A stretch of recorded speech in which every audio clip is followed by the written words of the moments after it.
What's going on YouTube? This has been Macintosh, back for another DVD update. This is going to be my review of a classic horror film, I think, in my mind, made in the 80s also. This film has two great men working on it. Stephen King and George A. Romero. Stephen King, great author. George A. Romero, the master of the zombie film franchise. Now, I'm going to get a little comfy and we're going to sit back. Going to be here for a little bit. Y'all ready? We're reviewing Creepshow 2. Look at it. Looks pretty nice, doesn't it? I have this film. I have not seen the original Creepshow, which I've heard has quite a few more stories. Creepshow, in my head, is like Goosebumps for adults, which I like. Because, horror films with happy endings are great, but sometimes it's the really good made horror films that end awfully, but they're short stories. Short stories I can handle. This one has 3 short stories. Old Chief Woodenhead. I believe one's called like The Cave or the Raft. And The Hitchhiker. First, I'm going to talk about Old Chief Woodenhead,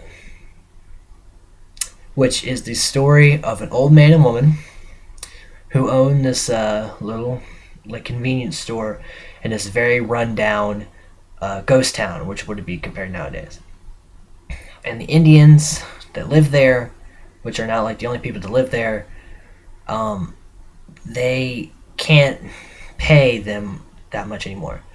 So they got a little behind on their borrowing to pay it back. So they give them all these really valuable jewels.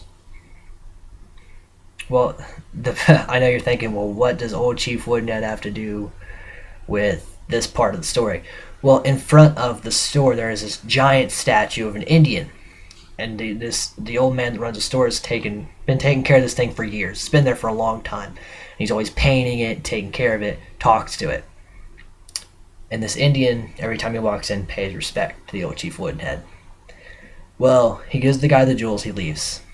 Later on that night, when they're about to close, the chief's nephew, who wants to be an actor, him and his 2 friends come in, they rob the place, and they even take the jewels. They're very snobby about it. Well, they shoot the old man and his wife.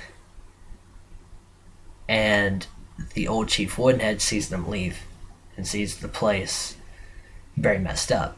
So, in the middle of the night, Old Chief Woodenhead steps off of his podium and goes to take revenge on the 3 boys that killed his best friend. It's pretty awesome. Especially at the end, spoiler alert, he's holding the hair, which the boy loved. He scalped the Indian, and he's holding it, and he's got the tomahawk, and he's got fresh war paint on. And the dude knows it's his nephew's, and just pays respect to the Old Chief Woodenhead. It's very interesting. Very interesting short. Second short called The Raft. And these 4 teenagers, there's like this little raft in the middle of the lake. The lake's like freezing. I guess it's like winter time.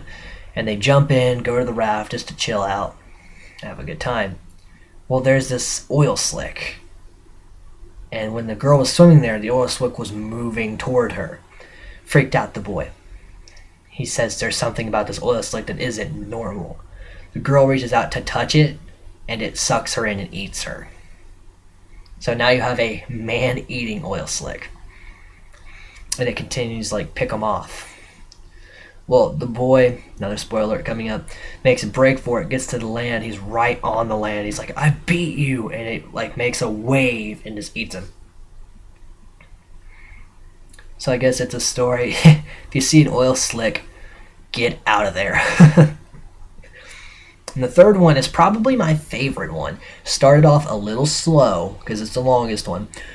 But it definitely got better as it went on and was very creepy. And it's the story of the Hitchhiker. This woman cheats on her husband, which it really doesn't say that till midway there.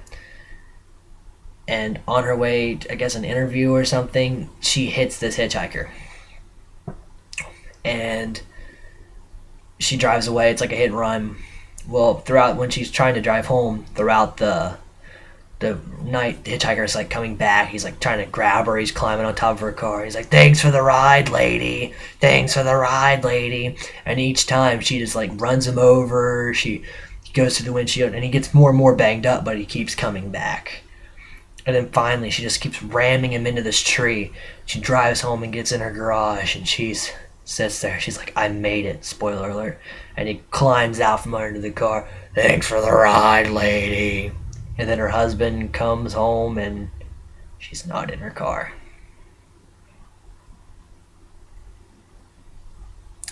Great shorts told by Tom Savini as The Creep, which tells the story of a boy named Billy. It's animated at this point, and Billy gets bullied, and his bullies ended up getting eaten by giant Venus flytraps.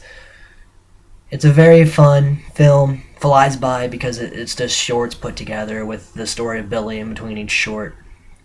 And you know, George A. Romero and Stephen King made a gem of a film. Bought this brand new, so there's no story about where I got it or how I got it. But it's very good, and I'm guessing if the first one is anywhere near as good as this one, I'm gonna love it. And I'm hoping to find it sometime. Gonna watch it. And the third one I have not heard great things about, but I'll probably buy it and watch it anyway to complete the Creepshow collection. And if you're ever out and you see these at a rental store, definitely go along and watch them. It's a good way to end your night, or a good popcorn sit back, relax movie.